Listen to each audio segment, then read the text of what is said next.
Bonsoir. La joie et le plaisir partagés. Je crois que c'est un sentiment, personnellement, c'est un sentiment de joie sans cesse renouvelé.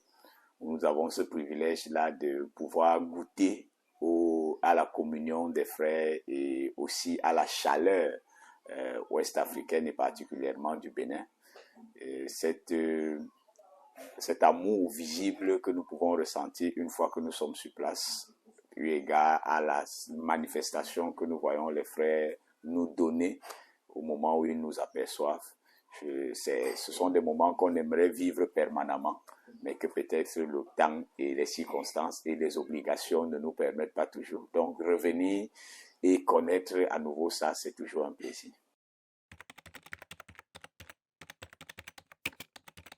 Avec la permission de mon frère Thomas, le point focal de la zone, nous voulons dire, en accord avec Actes chapitre 15, quand on va lire à partir du verset 36 là, 2 ans après notre dernière mission, officielle ici au Bénin, où nous avons lancé l'implémentation du document cadre dans laquelle nous sommes, dans cet objectif cette année, nous venons pour voir dans quel état se trouve l'Église et à quel niveau le Bénin se trouve dans cette implémentation. Est-ce que les rouages ont bel et bien pris? À quel niveau est-ce qu'il y a éventuellement des difficultés? Et qu'est-ce que nous pouvons faire pour pouvoir aider les frères à mieux s'approprier de cet outil magnifique que le Seigneur a donné à l'Église aujourd'hui pour permettre de favoriser notre fonctionnement? En outre, nous avons aussi l'intention de fortifier les frères et de pouvoir, pendant ces merveilleux moments-ci, renforcer l'amour et la communion que le Seigneur a rendu possible grâce au salut commun qu'il nous a donné.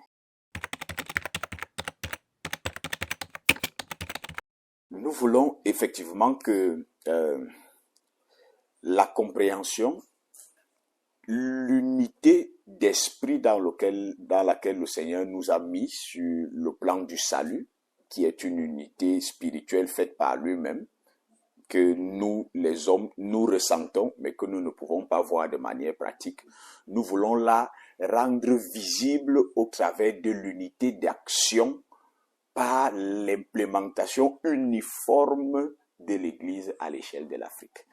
Et il est donc pour nous question de partir d'ici étant rassurés que la maison Bénin, la famille au Bénin a bien saisi tout ce qui concerne, c'est-à-dire que cette grâce que le Seigneur nous a donnée par la prédication. Il y a un frère au Cameroun qui aime bien présenter le document cadre comme étant une prédication. Par la prédication que le Seigneur nous a donnée au travers du document cadre pour favoriser ce fonctionnement-là.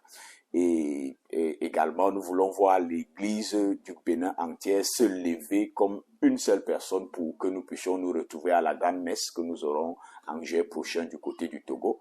Donc, si on peut dire en termes d'attente, voilà les 2 choses que nous voulons voir à l'issue du séjour que nous aurons en terre béninoise.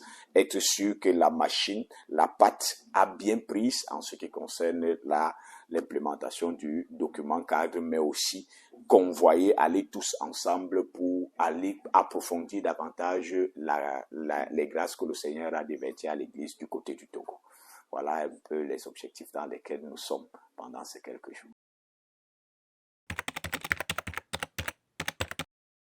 Je prie le Seigneur qu'il nous donne assez de force et les paroles appropriées pour pouvoir dire avec facilité, mais avec efficacité, ce que nous avons reçu comme mission de la part du Bureau Afrique, mais aussi, je vais dire simplement, de la part du Seigneur pour communiquer à l'Église du Bénin.